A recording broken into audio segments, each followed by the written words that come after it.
Hello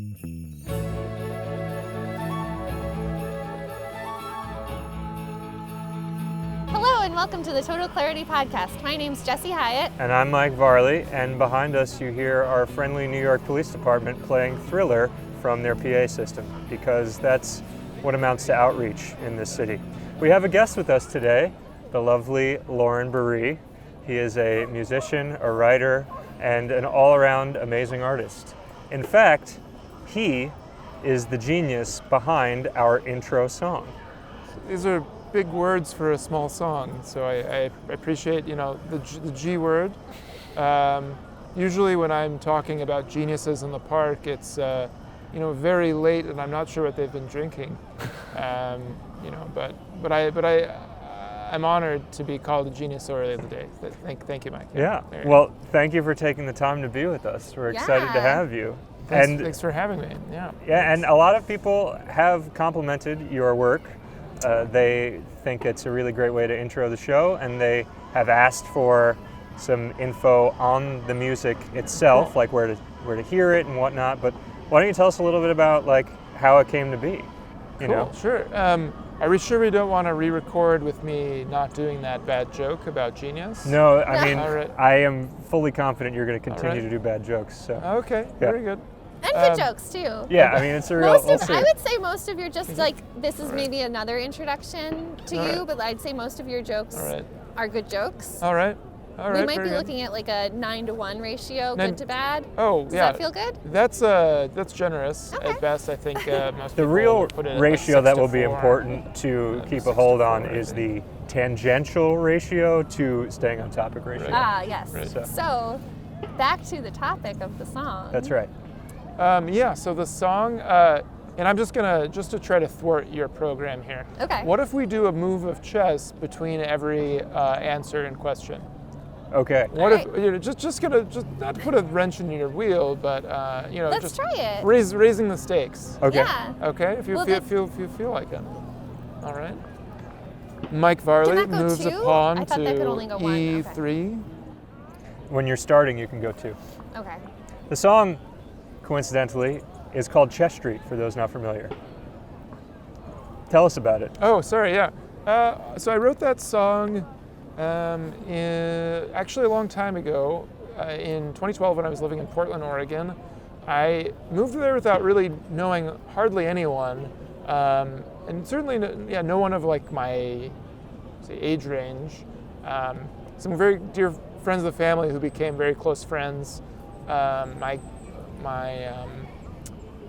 grandmother's best friend's son and his wife live in Portland, and kind of took me in. I crashed with them for a month, I think a month or two, while I figured out, what I was, what part of the city I would maybe move to, and I was kind of just having a bit of exploratory time right after college, and I moved to Southeast Portland. I was teaching in an after-school program. I was teaching songwriting and music, and there was this guy who appeared one day.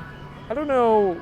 I actually don't have any recollection of who he knew at the house, but I was living in this house in Southeast Portland on Gladstone and 26th, and in this place was this group of trad scene musicians. Okay. As in Macedonian folk or Balkan music. Yeah.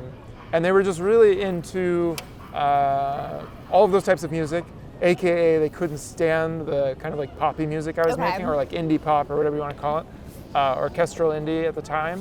And they couldn't stand it, and it was great. I hadn't, my ego needed that. I hadn't really been around people in college who were just very openly, very frank about, this is really shit music you're making. And it was refreshing to, the honesty. So I was kind of rethinking, how much do I listen to this kind of criticism? How much do I not? And I think ultimately I decided that it didn't really matter. and then I should just keep, making stuff, Yeah. obviously. But it was at that house, that's why I mentioned the story, I guess, of the house, that there's this guy, and I honestly, in my mind, he's like this character, this like mystery character, because I don't remember where he came from. I don't know why he was there. I don't remember his name. But this guy who's like a traveler or something crashed at our house, I guess, or maybe he was just passing through town. I don't know. This mystery traveler guy was at the house one day, maybe seeing one of my roommates or something, and he had a guitar, and we were talking about music, and I was very late in the game with just about a year or two before that, sadly. I'd only then really gone through my very late Bob Dylan phase that everyone goes through usually a decade earlier or so than I did. Wait, you're thinking the average age of Bob Dylan is teenager. like 12? Teenager? Oh, Yeah. interesting. I didn't do that it wasn't until for me. college. Oh, really? Yeah. So mine was like just at or / after college. Okay. Which was a little weird, especially for someone who like claimed to be like, I make music. Right. So I don't know. I'd gotten into some Dylan, but I didn't know, past a couple albums that I loved. And this guy gave me a book of Dylan lyrics, and said he's like, he's writing some songs, and we got to talking, and we said, he said, how about if I come back tomorrow, and we both, write a song between now and then. And I don't know. It was kind of like dorky, like theater workshop feelings, mixed with like cool, mysterious traveler dude. Okay. All right. I don't really remember actually I might be telling the story wrong. I haven't really thought about this in a long time. Either we wrote something and then showed each other in the backyard the next day when the guy came back, or we like maybe wrote on the spot something separately for an hour and then went to it might have been the latter. Anyway, I wrote a bunch of lyrics, just threw them up, and it was like the most, it was kind of very kind of stream of consciousness-y feeling. And that's the song. And I guess that's as much as, it's already past the point of a lot of words. So there's a degree of mystical undertone to it. I mean, not necessarily something that came entirely from you, but was, kind of blown in from somewhere else and then just as easily departed. Like, how long was he in your life? Not any time before or after that. Yeah. I never saw him again. Yeah. If you're listening to the Highly Varlet Total Clarity podcast, I send you my thanks, mysterious man. I wonder if he is. Just another listening to the podcast. Or if he's heard the song also. Oh, that'd be funny. It wasn't really, it wasn't like a famous, wasn't a hit. That project never took off or anything. Yeah. But I guess I played it in a lot of venues and opened for some bigger acts and kind of did some fun things in that phase. But well, I've always enjoyed it a lot. Of course, we not only use it for the podcast, but a number of years ago we had the Quickie Crest Film Fest, which showed some of Jesse and I and a number of other people's sketch comedy show, Good Clean F, as well as my movie Brunch the Movie.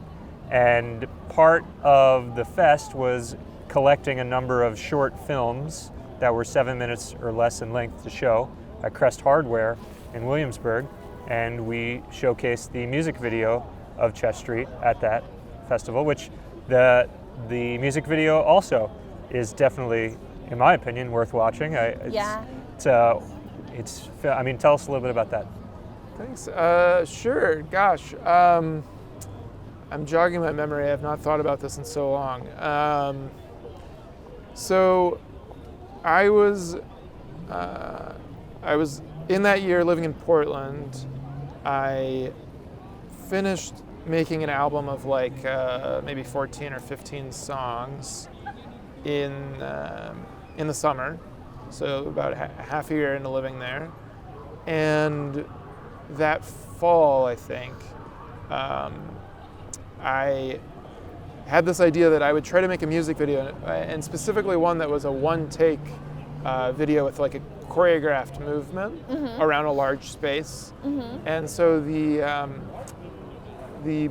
I think it's called Beth Israel in Portland, a synagogue, allowed us to film, which was very generous. And my friend and director Patrick O'Mara filmed this with a steady cam, and I got, I think, like 10 other friends to all dress as tarot characters. Oh, I didn't realize that they were tarot. Yeah, those are actually all tarot. So I was dressed as, I was supposed to be the fool. Okay. And I just kind of pictured them as vaguely Victorian.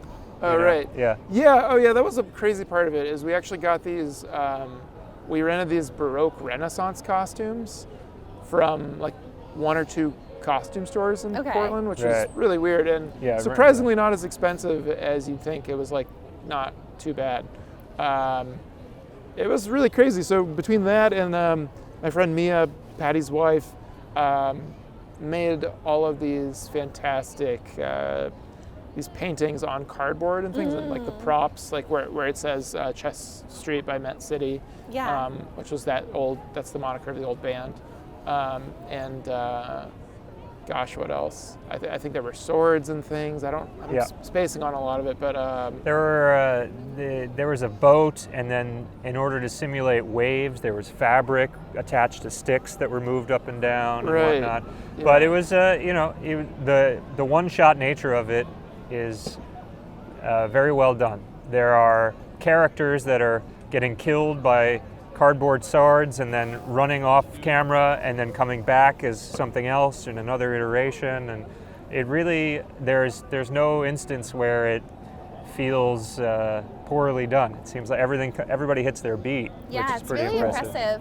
Cool, thanks. We got there at the synagogue early in the morning, I think, and we just ran through this kind of choreography, or like the steps that everyone was going to move.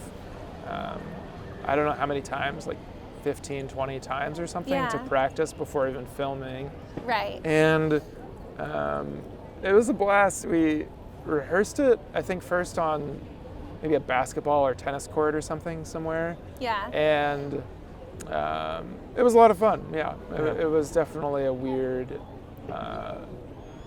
beginning to basically like adult life was making that. I wish I had a succinct thing to say about it. I guess I'm clearing the cobwebs as we're talking, but such as whose turn is it? I think it might be our turn. I have another question. Not that I'm more interested in this chess game than humiliating myself. Gotta keep moving forward. As far as the instrumentation of the song, which is the thing that most of our millions of listeners would be familiar with, what so you talked about the lyrics, we've talked about the video. Right. How is it that the instrumentation, and maybe even in general, how is it when you write songs that the instrumentation comes about? Right. Is it lyrics first and then instrumentation most of the time, or the other way around? So for me, producing songs for me really comes from songwriting first, and everybody can do it any number of ways, and there's no one right way. But for me, it's about the song itself first before I ever think about arrangement. Unless, sometimes arrangement ideas can come at the same time. But for me, I like to make sure that that lyrics and melody feel strong, and then and then chords solidified, but sometimes that can happen at the same time. And some percentage of the time I'll do that in reverse, and then I'll think about arrangement. And as a producer, I was either producing my albums and putting together bands, and I would roughly arrange some parts, and other things I would act more as like I would be like a bad band shaman and be like, make this kind of sound or whatever, and hope it went well as I was like figuring out music, and making up for my lack of of knowledge at the time past my own instruments, which primarily piano and some guitar. And by then, like, guitar was growing for me. But so at the time, though, my friend Austin produced that album with me, Stockholm Fancy. Yeah. Mm-hmm. And really, I mean, so much of what you're hearing is really Austin and his dad, Jim. His dad, Jim Hoke, is playing the flute, and Austin really did the bulk of the arrangement, really. I mean, in terms of the composition, that was like, those are my chords that we kept to, that I'd written on guitar in the weird, elven nook of that house in Southeast Portland. We had this bizarre little, and I used to like kind of hide in it. It was like smaller than I could really fit into, but I would crouch into this and I would have my notebook out because I was teaching aftercare and having a quarter-life crisis. So, like you do, and just trying to write songs and make good on all that was learned from the adventures of meeting Mystery Travel Man. Yeah. I wish I remember that dude's name or I think it's probably better you don't. Yeah. Mystery Travel Man is good. He can have any name that way. It really feels cinematic that he's just kind of, this person showed up and was like, you should be thinking more about lyrics like this, maybe. Mr. Jones. Yeah, right. Mr. Jones cracks me up because he shows up in so many other people's songs. Clearly a different character, but everybody loves Mr. Jones. Have you noticed this? I can't rattle off the song titles and artists, but there are multiple Mr. Jones and famous songs. Anyway, we will put the music, or we'll put the link to the video and a link to the song for those that are curious and haven't heard the full song at this point. But yeah. Are you currently making any music, or what? Or do you want to talk about your most recent music endeavors? Sure. Yeah. For for a fair amount of time now, maybe a year and a half or two, I've been making music again, and it's kind of a new project, synth pop kind of music, and I'll actually finally start releasing music from it next year sometime. So yeah, I'm very excited about that. I'm hoping to finish an album maybe by the end of the year. That's exciting. Thank you. We came to a show of yours probably about maybe a year and a half ago at the Essex Club, the Ludlow Club. Oh yeah, Ludlow House. The Ludlow House. Yeah. Was that similar to what you're doing now, synth pop? Was that, because you had a lot of like equipment, and it was really fun. It was really cool. And I think you said at the time that it was like you were almost like how a comedian would like test out jokes. Like you were almost like doing segments of songs, and some of them were fully finished, but in a way, I think that's what you said, that some of it was like the raw version. Am I getting that right? Yeah. I think I must have said something like that because at the time I was just self-producing these things on my own at first, and I had made these sort of like rough demos and arrangements for all the songs, and I was just kind of playing them out alone, and for the first time playing things out alone, but like with more gear than I could play, like using some Ableton tracks or like some harmonizing with myself with a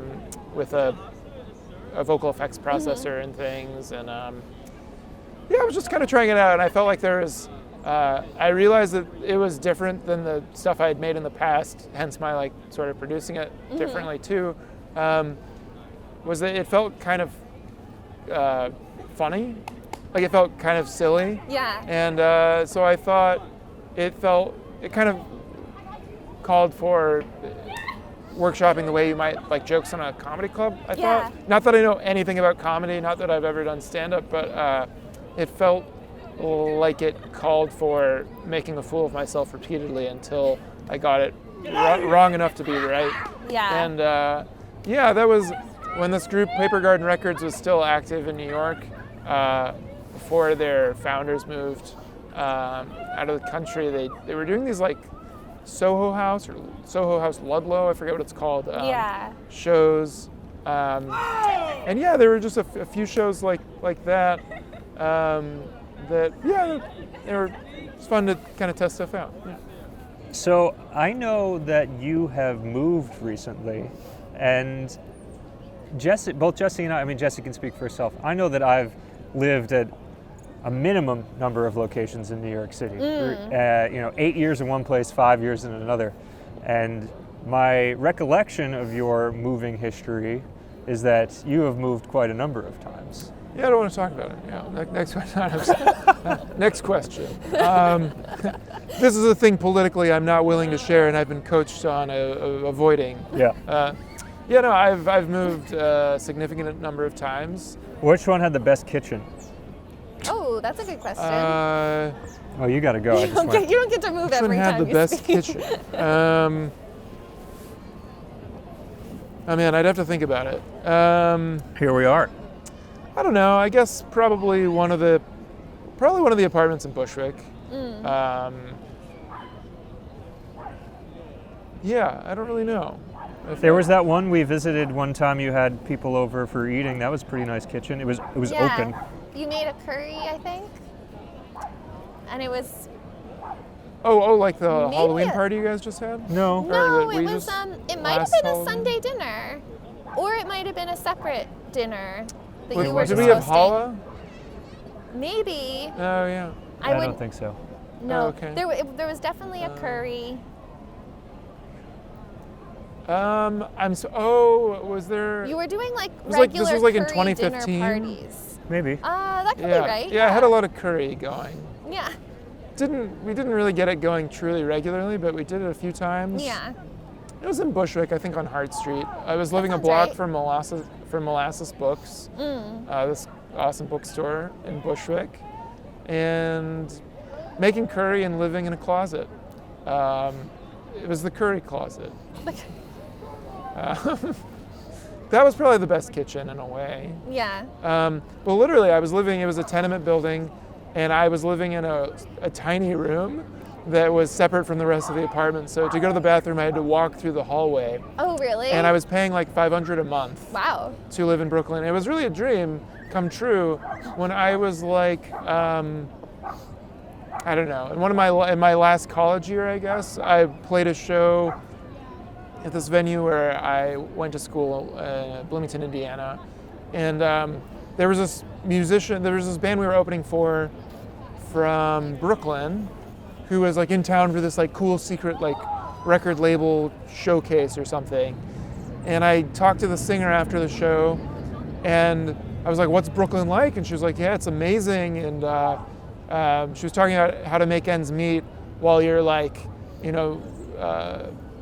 rummaging like for a living, and it like really made me think like, oh, this sounds terrible. And it always stuck with me that she was like, yeah, and I live in this like closet of a space for like $500 a month, and it's incredible, that I found such a good deal. And I'm thinking like, that's not going to be me. Oh. I'm going to find I'll find a better place. Like I'll search, It'll be like Friends. Yeah. And that was, it'll be like Friends. Yeah. Where you have like, for a house. No reasonable reason. Wow. Without any rational explanation, all of your friends apparently have a 1,200 square foot apartment in the West Village where you hang out. Yeah. Yeah. When you work as like an intern in fashion and a like prep cook or something. Right. Yeah.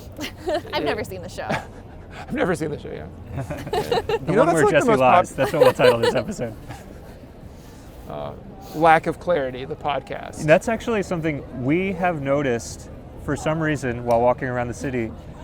Wearing Friends apparel is very common. But it's like not always Friends. Like sometimes it'll like say something else, but it'll be in the Friends font with like those little dots in between. Or like we saw a graduation, like 2020 high school graduation, but it was all written out in the Friends font.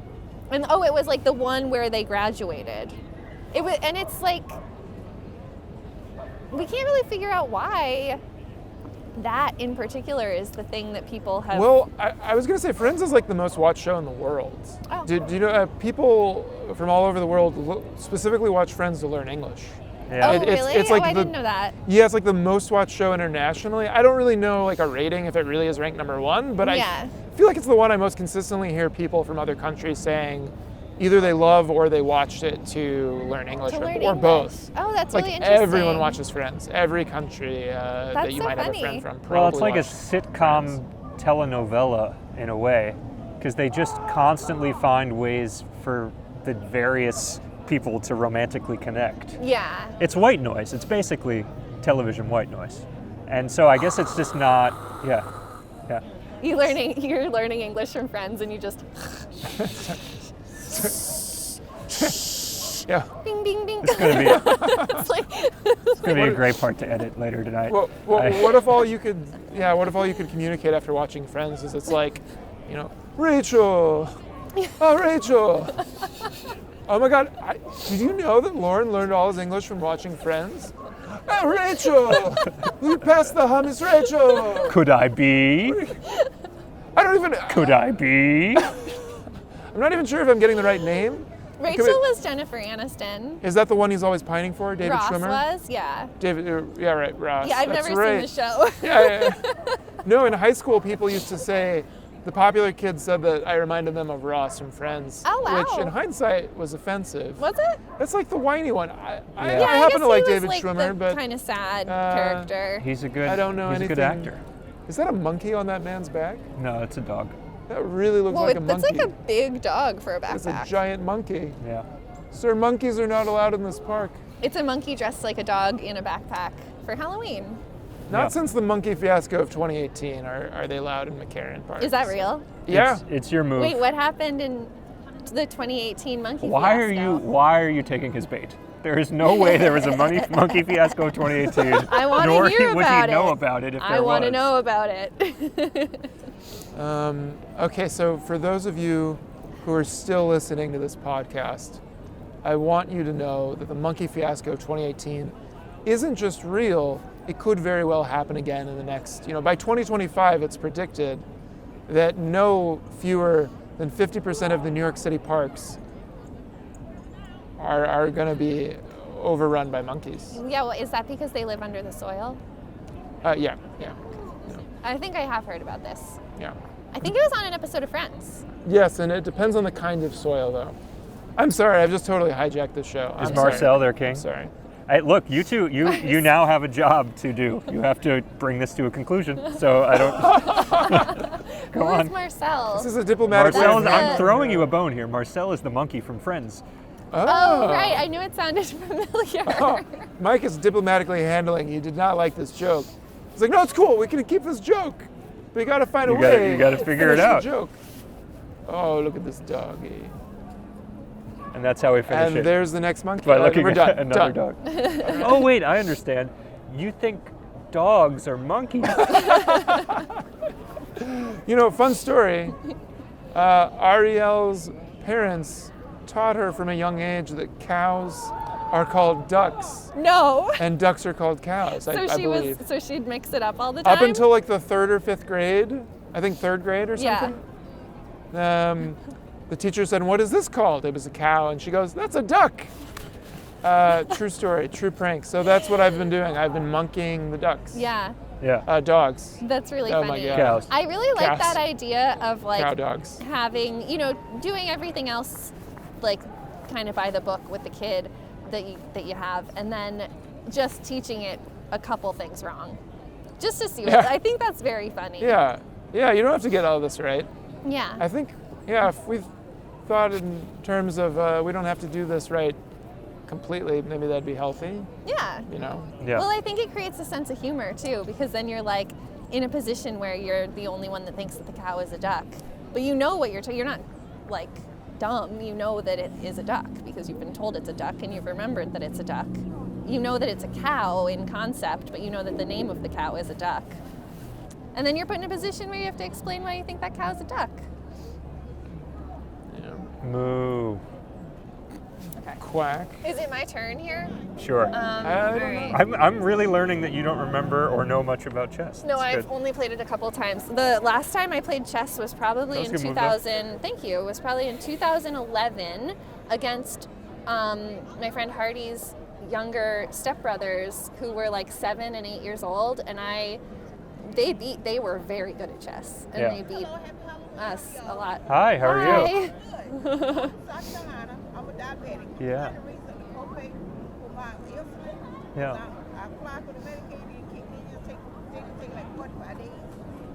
So I'm in the shelter, but I'm asking for any contributions to help me get my insulin. Okay. I'm sorry, we don't have any money right now, but have a great day.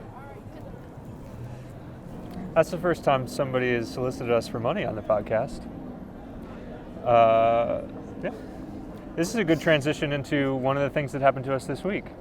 Yeah. So we haven't even mentioned it. This week, we have been walking around East Brooklyn. This is the last of our first impressions walks as well. So we've gone 4 months now, 1/3 of our entire intended project duration, and most of these walks most of these first walks were first impressions walks, which is to say, no theme. Moving forward, we're going to be having a lot of themed walks. But this is just kind of a general survey of different neighborhoods. So right now we're in West Brooklyn. We are in McCarran Park in Williamsburg.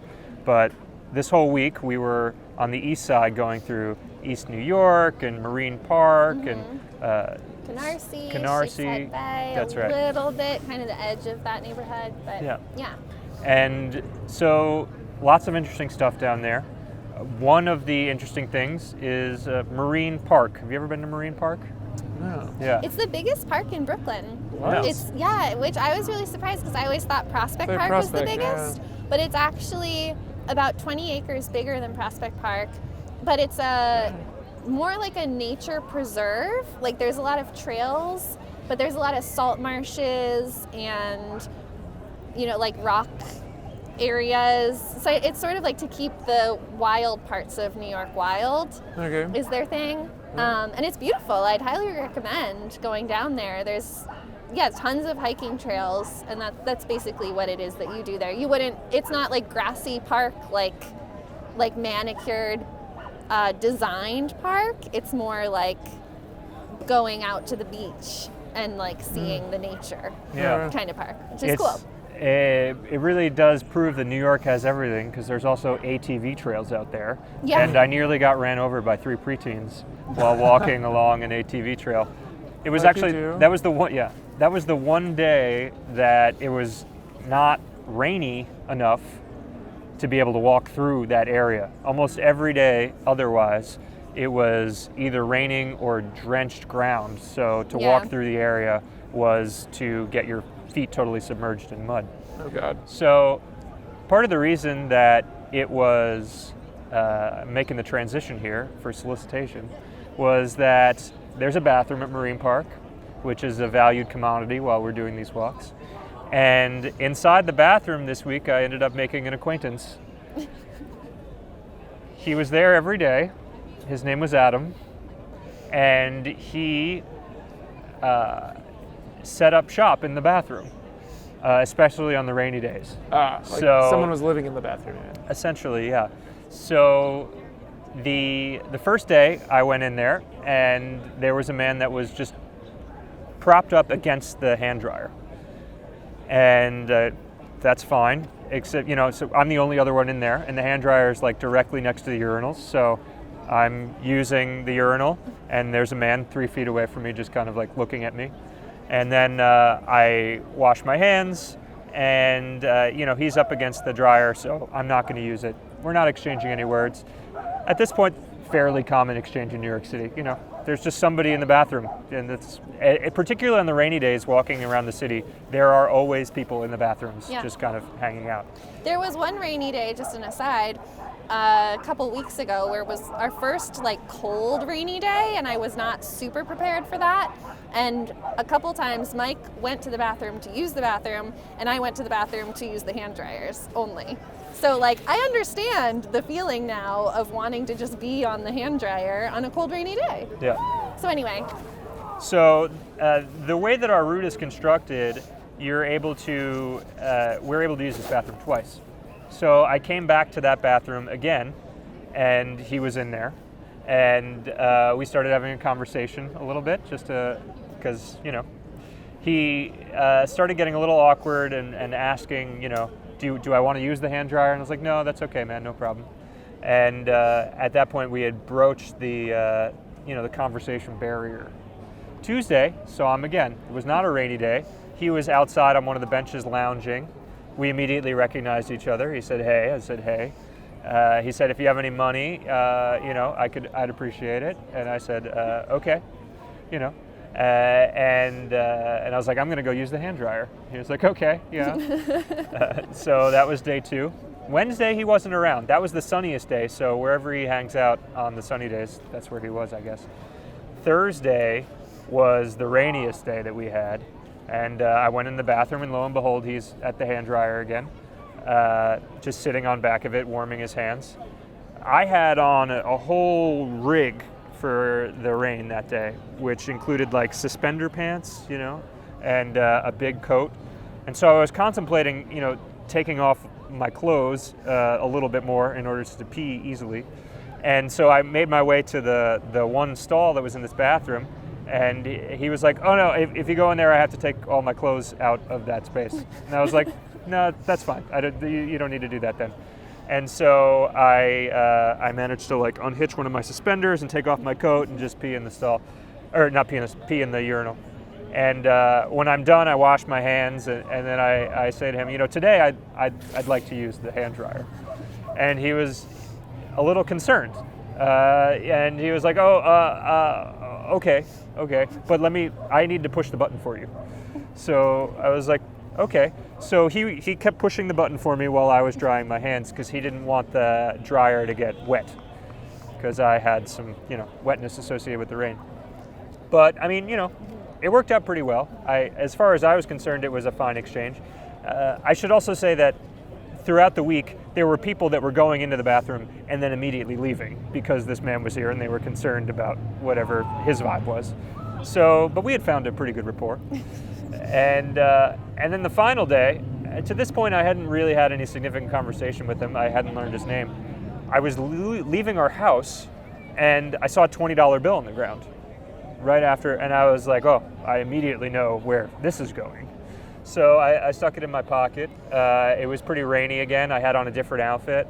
And, 19 miles later, I'm at the Marine Park bathroom.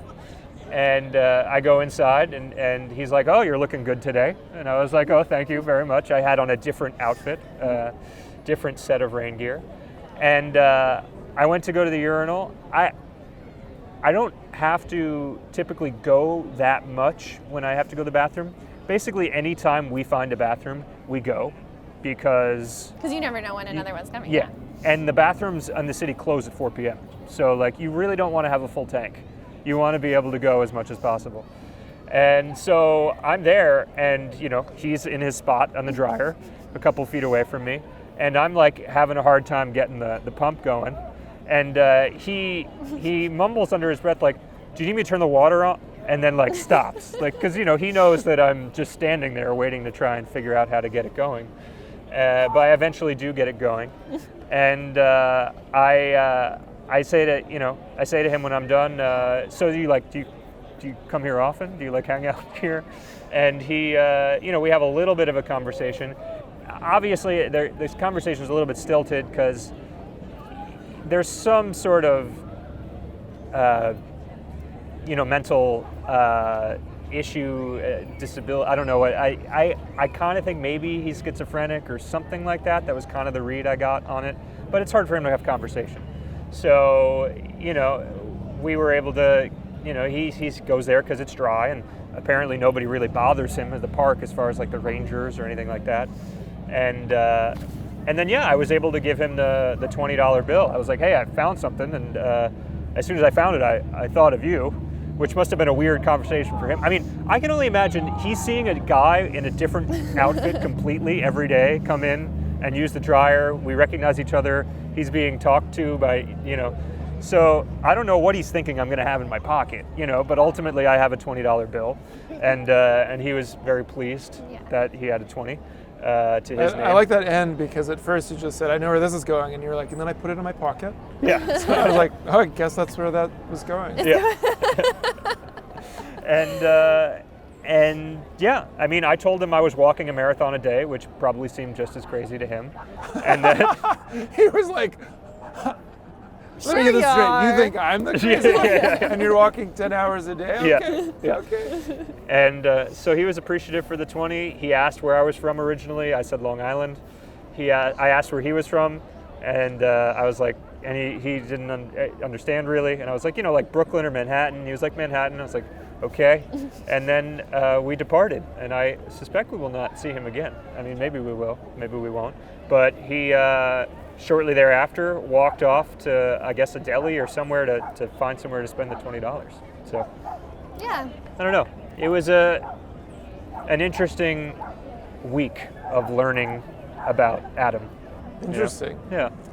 And probably became more enriching to the experience than if you just hung out around there.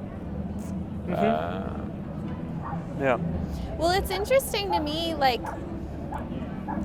we are in a position where we're really dependent on these public spaces of the bathroom, particularly. And especially right now, because, pre-COVID, we thought, oh, well, we could also go to Starbucks, we could also go to whatever stores, go into a bar if we need to use the restroom. Now it's like, it's only the public bathrooms is really the only place that we would use. And there's something that I guess I don't even know if I have the words for it, but we're out there, these people are out there, like, it's sort of like, it's like re-leveling the playing field to some degree, where I feel like we have no choice really but to use the bathroom. So like you say, you saw people go in and then see this guy and get freaked out and leave, and it's like, we kind of have to move through that feeling of like, oh, there's someone in here, this makes me a little uncomfortable, what's gonna happen? Is this person gonna like attack me or whatever? And like, obviously if there was someone in the bathroom with a knife, we're like, we wouldn't do that. But like, oh, there's someone using the hand dryer to stay warm. That's like just another human that's using the hand dryer to stay warm, and like, that's fine. It's no different than like another human that just happens to be using the bathroom. This person just is maybe homeless or experiencing some sort of struggle with shelter. And like at this very particular moment, we are also 15 miles from our home and have no way to get back except for to walk through the rain, because we've chosen that that's what we're doing. And I don't know, it like creates a connection. Does that make sense? I think that makes sense. Yeah. It creates a connection between you and this unexpected visitor of life. And you're journeying together through this connectivity of seeing each other repeatedly and having these experiences. Yeah. And then I think then this idea of leveling playing field of resources, because if you're not at home, you have to use the same resources as everyone else in your places that are outside of your home place. Yeah. And I think that if you're using those places, it becomes very important to share them. Yeah. Yeah. We had I had another bathroom encounter several weeks back under the Verrazano Bridge. There's this bathroom, and I was again in full rain gear, and there was somebody that was using the hand dryer and just generally like seeking, a space that was dry. And he saw me in my full outfit, and he said, "Oh, that's good. You're looking like you're protected." And I was like, "Yep." He's like, "Why seek shelter when you can wear it?" That's a great line. All right. Have a good night. Wow, good day. That's a great line. Yeah. We have another park that we visited while we were around there, which was Just came. Shirley Chisholm Park. Is this the Queen? Yes. Check. Didn't see that coming, did she? Are you trying to eat the queen or the king? The king, right? Yes. To be clear, I have not played chess in over a decade. Good. I always think it's funny whether people say eat or take when they're talking about chess pieces. Do people actually say eat? People actually. Oh, good. Yeah. I said it because I thought it was kind of funny. I thought maybe that could maybe be what I've heard people say say both. I kind of just said it because I thought it was funny. I've heard people say both, which I think Okay, is kind of oh. odd. Yeah. But That's good. apparently it's a thing. I don't know. I don't play chess with enough people to know. I've played more chess during this in this period of time of the pandemic than I had in any previous part of my life, probably. Oh, yeah? Yeah, I mean, I hadn't played chess in like over 10 or 12 years, probably. And then I've played like constantly since March, which is actually not saying a lot. It's not impressive to share that detail after seeing that I'm not playing that well, but. Well, we're doing two things at once. Yeah. So- Can I ask just one question? Can the pawn move side to side or only straightforward? Only straightforward. Okay, good. straightforward. Okay. Or diagonally to take a piece. So Shirley Chisholm Park was another park we visited, and I would say that's something that I would highly recommend visiting as well. It opened in 2019, and it's a converted landfill, which is a park type we had experience with when we were out in Staten Island as well. And it's really nice, expansive. The landfill terrain is largely inaccessible to the visitor. So what you do instead is there's several trails that go around the area, and then you kind of observe what is marine scrubland, I guess I would call it. I don't know if that is something that naturally would occur. I'm curious to find out because it's really beautiful. Those marshes? Yeah. Well, I Yeah. don't know if that's marsh. I don't know if Shirley Chisholm is marshland necessarily. Oh. Maybe it is. It doesn't seem as wet as the marine part, and also not lower. It's not as low to the ground. It seems like it has some elevation to it as opposed to marine park. Okay. Nevertheless, I'm just curious, it seems like after hundreds or thousands of years, you wouldn't have that much clear territory in like a temperate climate zone. Like there'd be trees and stuff like that would settle there, but I really don't know. So Yeah. Either way, it's a really beautiful area to walk around. You got like this really expansive sight lines, and there's a pier there's multiple piers, but there's one large pier at the end of the park. And there's a lot of people fishing there. And I don't know if you've noticed this from walking around the coastal areas of the city or not, but there is a really interesting, thriving fishing culture, community. I mean, I don't even know if it's weird because I don't know if I can consider it one culture, because it's literally the Yeah. fishing traditions from all around the world present in New York City. Oh wow, cool. I don't know much about it. I've witnessed. Actually, I really don't know anything about it. I just know that the parts of the city that are on water and with at least remnants of that old industry, they have a really unique flair to them, like South Street Seaport. Yeah. But I don't really know. I wouldn't claim to know other areas. I mean, I've been to. I'm forgetting. I think in Gowanus or Red Hook, Red maybe there Hook, was a yeah. place with like. There's actually a theater on a boat out there. Oh, cool. Yeah, some friends were doing something on a barge. I think it's called Barge Theater. But actually, I really don't remember what it's called. Unfortunately, this was a few years ago. But yeah, good interview response, Loren. That's I mean, you added to it. I don't know. There's I mean, I think in Red Hook there is a fishing community, and then also like we've noticed it a lot on the bridges, like going out to, I guess, and it's mostly kind of like further out, like going out to the beaches, like out on Jamaica Bay, and we've really only seen a handful of people actually catch anything, which is interesting. I'm curious if people fishing for food or people fishing for sport and how much of a mix-up there is. We did see one time we saw someone catch a fish and then immediately let it back. So that would seem like someone fishing as a hobby.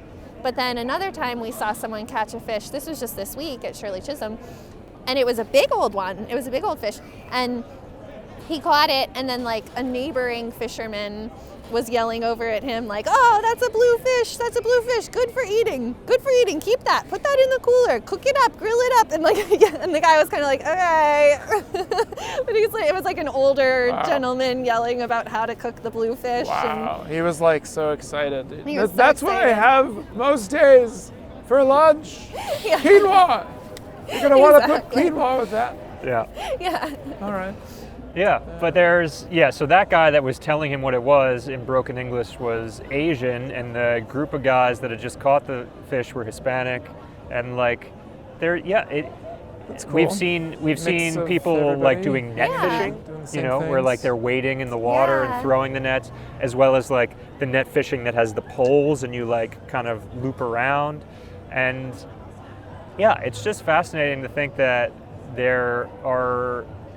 it's not exclusively immigrant culture. There are also like a lot of we've seen a lot of white working class folks that are maybe native New Yorkers for multiple generations fishing off of bridges and whatnot. In fact, there was an earlier podcast episode where I talked about somebody throwing a reel and the rod into my hands as I was passing by so that I could reel the fish up for them. And I don't know, it strikes me as something I don't think I would want to do it, but like fertile territory for somebody that is a documentary, who wants to do like a web series or something like that. Just going to any one of these piers and interviewing people, finding out how they got to the city and what their experience is with fishing, why they do it, because it's more common than not to find people along a stretch of shoreline that are fishing in the city, Yeah, I would agree with that. Yeah. And so that I would say of all the area that we traversed this week, Shirley Chisholm and Marine Park are the two places that I would recommend for people that haven't been to that area to go out and see. Good to know. Yeah, I don't know that area at all. Yeah. How about yourself? Yeah, well, I actually made a note in my phone earlier, and I wrote Marine Park and Shirley Chisholm, wild nature preserves, really beautiful. I think that's what my note said. Highly recommend. Yeah. Note to self. Note to self to tell others. Yeah. And we've told it now. So I think there's actually like I think the Greenway, the bike trail goes along that. So do you bike? I've been trying. Yeah? I hadn't really biked in this city this whole time that I've lived here. Yeah. I biked when I lived in Portland, and I've never really, I've been always a little too scared to bike here almost. Yeah. But so I ended up trying, I've been forcing myself to try a bit lately. Yeah. So. I think the Greenway is kind of a really interesting, or probably like a good intro to biking, because it's in most, do you know about it? In most places it's separate from the road. Like it's a separate bike lane, and it's usually a protected bike lane, which is really nice. Our friend Nina that was on the podcast a couple weeks ago did a lot of work with the Brooklyn Greenway, and that's how I know about it. But yeah, it kind of follows like the coast of the borough. Yeah. Do you drive? I haven't had a car since I moved to the city. I got rid of a car on my way here. But I still have a license, yeah. Why do you ask? Do you drive? Well, another part of the walk was that we go through the East New York, East Flatbush area, and somebody asked me this week on the bagel post. Oh, did you hear that Mike said check? Yeah, he's okay. moving. Oh, good, okay. Oh, thanks though. Thanks for looking out. Yeah. That they asked what East New York was like, so I was trying to think a little bit about how to answer that, and it definitely feels among the most urban sprawly of the city. So there's a lot of driving that goes on out there, a lot of roads with many lanes, a lot of auto body repair, a lot of fast food places, which has been kind of, that's a crazy thing. How much do you think about fast food? Probably not a lot, right? Especially not in the city. And we walk like around 6 o'clock or so. If you walk around an area like, I think it's our turn. It's our turn.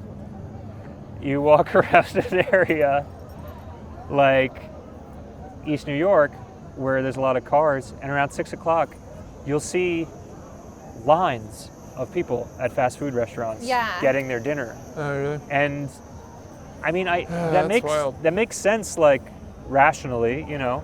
I don't know. When I think of fast foods, I think like maybe lunch or just like an occasional thing. But then when you see this at night, you're like, no, there are like hundreds, thousands of people that get their food every night at Wendy's, McDonald's, things like that. Hashtag America. Yeah. Well, you wonder, I think a lot of these areas are also what we would consider to be like a food desert. So, or like a grocery store food desert, produce desert, right? And so if you are living in a place where your option is to either like drive pretty far to go get produce or groceries or, you know, and then compounded by like maybe you've worked all day and you don't have time to like prepare food, going to a fast food place that's like nearby your house, it might be the same price as like the groceries. Going to get prepared like healthy food is definitely more expensive. It becomes such a tricky thing to think about. Like, I don't know what the solution would be. Well, and I sort of thought a lot about it. It's definitely stunning for me to see it. But really, how different is that from living in Greenpoint or Williamsburg and ordering from Calexico on a night? Like as far as caloric intake and things like that. Or like getting a slice of pizza or something. It's like fresher, you know, or I guess, you know. Yeah. But it's like, you know, in terms of like health, maybe negligible, you know, like marginally better. You know? That's true. I really don't know. I'm not studied on this topic. Yeah. But just the idea of like seeing people in their car capsules picking up fast food, it's like, you know. In New York City, it feels like, that feels almost like a suburban thing too. You've taken 2 of my pawns? I just took one. When did this happen? Where were you? The little one over there that's on the right, on my right, your left side. I just took that and knocked it off. I did that. So, in addition to that, there's also it kind of seems to me like the cultural interactions in that area seem to be more based around like neighborhood block, like stoop or park. And I say that because it's hard for me to identify where there are like commercial areas where people hang out. You know, like in around here there might be a bar or something like that, which is not to say that those areas don't exist around there, but it seems like it's something that I don't know. There's just not really like a main street that at least that we saw. And it might also just be that people go to different parts of Brooklyn and there's not a lot of places like that there. I don't know. Yeah, I don't know. I mean, there's definitely not Loren stole a piece. Loren stole a piece? That's good. I got my magic eye. Yeah. What were you going to say? Well, it's interesting. The thing that struck me the most about walking through East New York and Brownsville and those areas was just like how big the neighborhoods are too, and how much it feels, like you said, sort of the urban sprawl. But I feel like I wonder what it's going to be like in the next however long, like how that'll change, and compared to maybe what even like these areas used to feel like, and how the neighborhoods have just been so subdivided, and I think it's just for like real estate for people moving in. And when you get out there, I don't think there's as many subdivisions within the neighborhoods. And then I don't know how much that just relates to like gentrification and people building like making the bars, bringing in like more places like that would succeed because people with a little more money are moving in or something. Right. Yeah, I mean, something that I noticed with respect to, it's our turn. Something that I've noticed with respect to walking through that area, we passed through several housing projects, and they, you know how typically the housing projects will have like a courtyard situation, and the ones that we walked through were like really nice. Like I was telling Jesse, they reminded me of Germany. Like we visited like Hamburg, and there's tall buildings with like big open courtyard situations, lots of greenery. It was very clean. There was some nice graffiti art that was up around, like mural art. Yeah. And Sorry. and no, it's fine. And but there was constant police presence where we were, and it was not because they were responding to a report. It's just because they were there to monitor the situation. And we're, just speculating about like what that does to a community to have police presence constantly there, even when things are perfectly fine. And it may be that the people that live there, feel safer because of that. We don't know. I guess that's possible. I mean, I just assume that's not the case, that it would be like annoying to feel like you're being watched. Right. And it would make you feel like othered in a way. Yeah. But I guess I don't know from personal experience. I don't live there, so I don't know how it feels. Yeah. So because I know that if there was a patrol car just circling our block, I would be very uncomfortable and wouldn't want to live there, So I think, when you're talking about historically how things have been set up by the government in order to make an area what it is, I think that's another component as well. Like there's this kind of stereotype, but we've talked about this on the podcast previously, of like what a bad neighborhood is. And that's something that's been, hammered into us through the media, that like East New York is a bad neighborhood.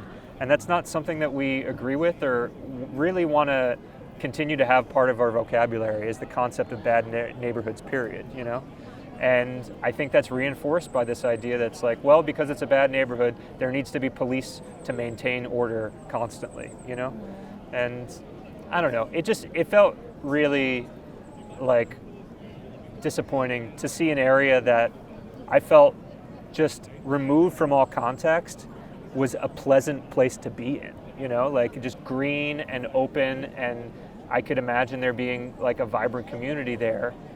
And then it's like the law and order flip side is like, well, at night it's dark, and right. there are people hiding around the corners, and there are people looking to hurt you and steal from you, and so we're here to make sure that doesn't happen. Yeah. And meanwhile, actually, our only interaction with anyone, like aside from just us viewing it in that particular area, was on one of the days there was a woman walking down the street, and she was carrying a box and passed us, and as she was passing us said, "Oh, hey, they're giving out food over in that building if you want it, if you need it. They're giving out food," like a mutual aid thing. And like, we don't live there, and if anything, it would be cumbersome for us to take the food, and we're not in need of it at the moment, but it was like so nice that she wanted to include us in that offer. Yeah. And it's like the opposite of feeling unsafe. It was someone wanting to like offer every single person she saw on the street to let them know that there was an opportunity to get food if you need it. So I wanted to share this. I don't know if you noticed this earlier. Oh, I noticed it. Yeah. Every year... Sons of the Harpy, I think it's called. Yeah. we managed to leave out like convenient facts on each podcast. Today's Halloween.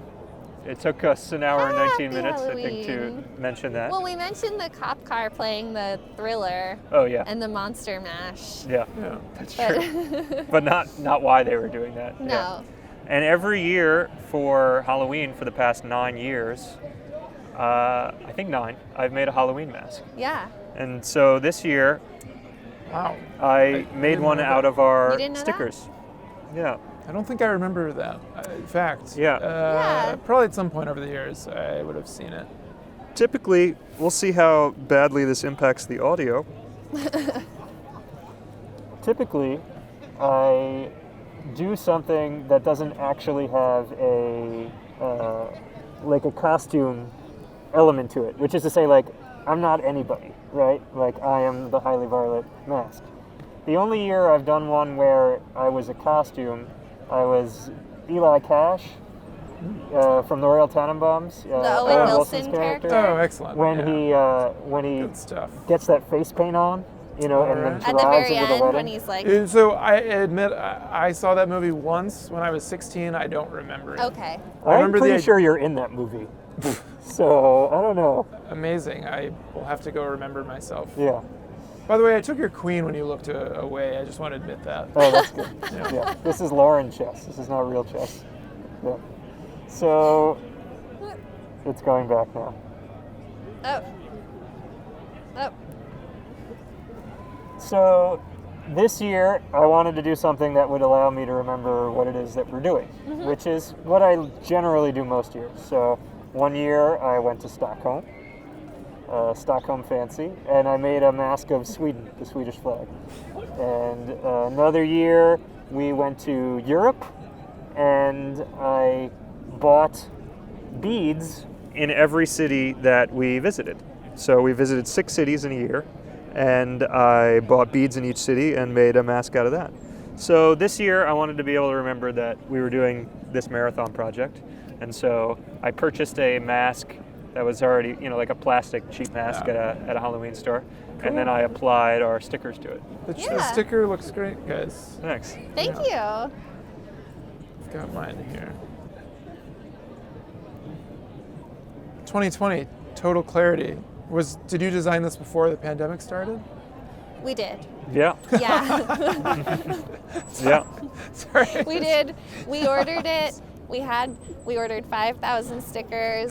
We had the whole thing planned out. We were supposed to start on March 21st. I think it's more relevant than ever. I'm honestly. sorry, guys. Yeah. No, sorry. it's. Yeah. I mean, please laugh. Total It's- clarity. Yeah. That's a bit of Schadenfreude. I'm sorry, guys. Yeah. If it makes you feel any better, I program concerts, and I like as a part-time gig, and I think we canceled like 10 or 12 shows when this happened. Yeah. Yeah. So I kind of feel your pain, not to the extent of I bought 5,000 stickers pain, but I We've mean, still been sticking them. I And think I it's think- super relevant. I think so too. I mean, we said it like, oh, 2020 total clarity, like, haha, glasses, funny, and thinking, like, it's an election year, and other than that, probably won't be that exciting of a year, but that's a big deal, Well, right? I mean, then it we was get into the exciting year for and us. it's like, okay, well, now there's way more going on than I mean, the election's coming up. This podcast will air on election day. Right. So there is like a lot of energy in the air right now, but there's been a lot of energy in the air since the beginning of the year that we certainly did not expect. But yeah, we're trying to gain total clarity.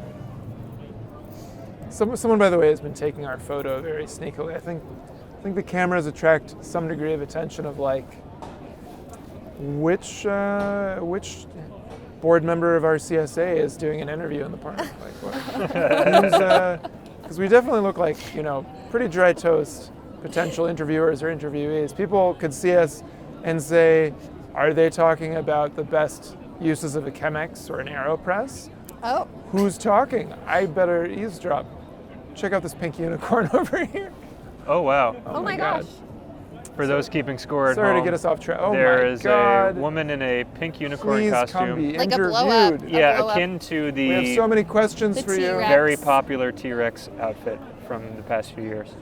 Do you have plans for tonight? Are you going anywhere or doing anything for Halloween? We're just staying in. We're gonna watch. Kind of like about half of our quote-unquote pod. So the people we feel safe being around who've been around since March. I think just 4 of us are gonna watch like a Roald Dahl or something. I think there's like a new series Okay. That sounds based fun. on. Yeah. Wait, I'm probably getting wrong. What movie or series is made by Dahl, but based on Dahl's writing. But Cool. yeah, these details are not coming out of my face well. So sorry, guys. That's fine. We don't have any financial investment in the Roald Dahl series. I don't know if it's our turn or your turn anymore. You've stolen so many pieces. No, I put them all back. On a Scout's honor. Yeah. You should go, Jesse. Is I've it my gone- turn? Sure. Please, though, later give me a cut of just me distracting you to take the queen because it's on camera. Okay. Sure. Imagine. Yeah. That was the best part. Yeah. Nice. I'll blow up into your hand and then your face, looking at you sneakily. Thank you. Yeah. Yeah. So there's something I wanted to read because I thought maybe you'd appreciate it. I have been texting this demon since August. Her name is Lilith, after Lilith, which I don't know. Are you familiar with that character? Yeah, the Eden and the Adam and Eve friend. She third has wheel. there's that. She's also like, I guess, in many different myths, in different religions. Like there's the Christianity version, there's the Right. Jewish version. Right. So there's- you've been texting a demon. I've been texting a particular demon called Lilith, and she messages me on the new moon typically. But today is a blue moon, which is the second time a full moon arrives in 1 month. And it's on Halloween. And I heard from someone that it was a particularly good day to cast spells. And so I asked her if she had any suggestions for spells to cast. And can I read her response? Yeah. So she said, "It is a good day for spells. And last time there was a full moon on Halloween was right after 9/11. We're in Scorpio month, so I'd recommend to cast spells about transformation, death, and birth. Don't kill people," she said in parentheses, "but those things that you want to end. And intense intimacy. Spend time thinking what deep-rooted change you and we in the world need and bring it to life. Good luck. Tell me how it went." Heart emoji. Nice. Interesting. Would you Yeah. like to give us a little context or backstory on how you came to be texting with consistency a demon? Oh, is that not a common thing? No, not lately. It's been a Yeah, while, so it's actually, it's an art project, right? And I don't know the person that is doing it, but our friend Ariel, who you know, Yep. who was on the podcast a couple weeks ago as well. Abraham. Uh-huh. Yeah. He made a post about this project, and I clicked through it, and I signed up to be part of the text list. Okay, so it's probably it's not him, but it's probably him. It might. That's what you're saying. Oh, no, I don't think it is Ariel. But I mean, I guess Ariel. it could be. Good point. I don't think so. I think it is like, this is either a friend of mine or a friend of mine that's doing this. Okay. I'm going to try and find that Oh, original thing that I interesting, found, and okay. we'll put it in the notes. Yeah. Because it's been Cute, really yeah. fun. I've That's enjoyed getting this every month every time there's a new moon. She sends That's amazing. a long yeah. note about what this moon means and Yeah. encourages people to get out their demons and draw a picture of it and cover it with a bowl to trap it. And yeah.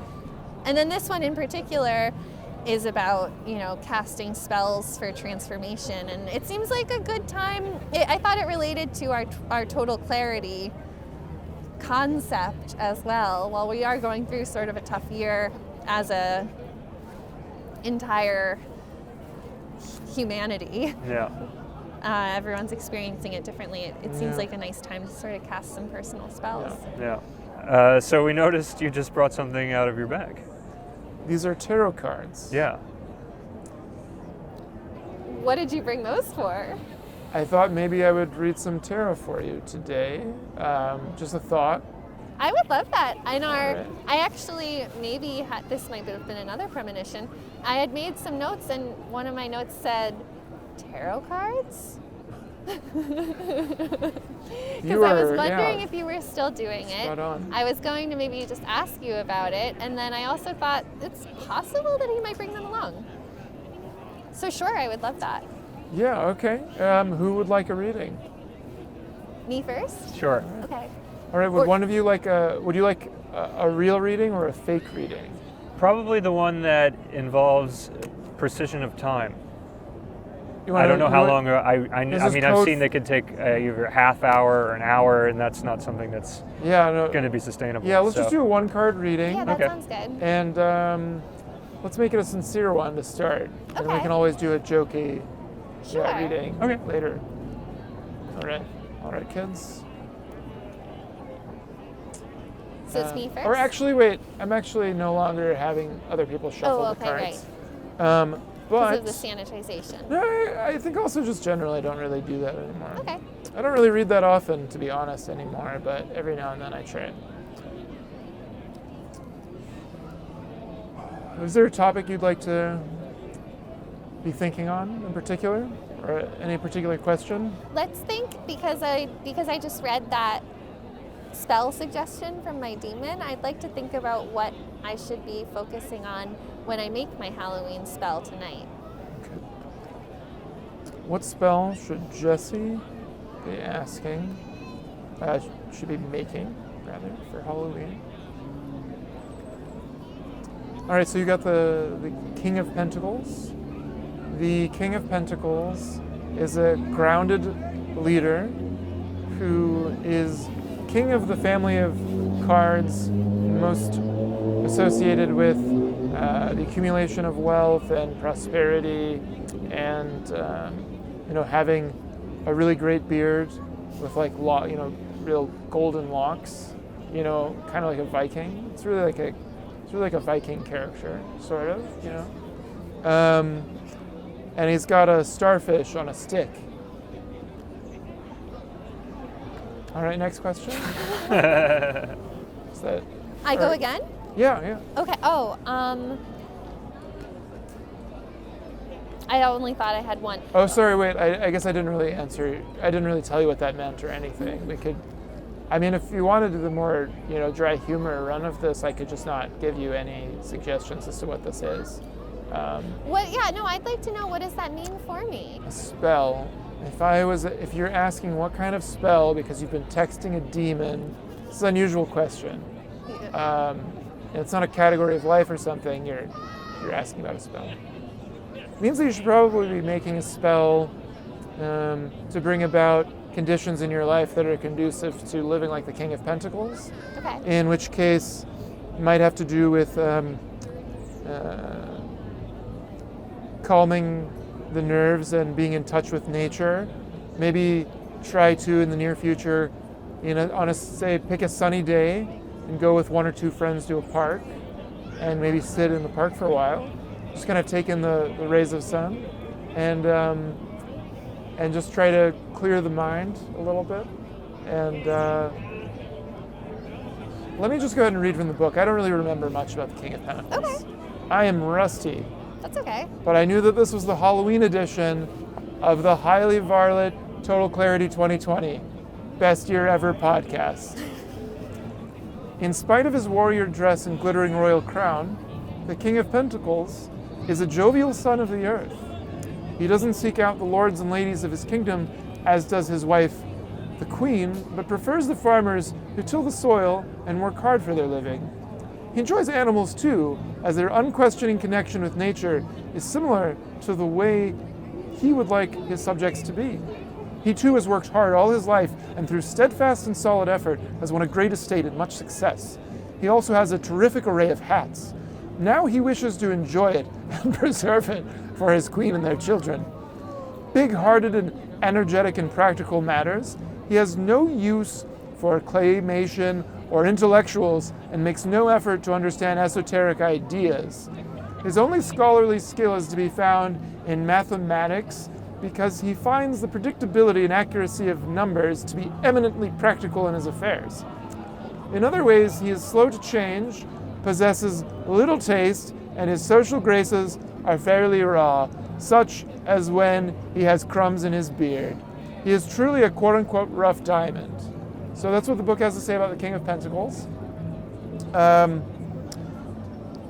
So, because you've been, as you said, texting a demon, and this demon figure has been asking you to cast a spell.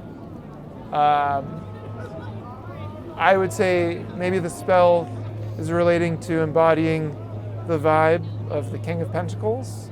This is what we'd call in tarot circles the vibe draw. So what vibe are we drawing today for your demon text spell?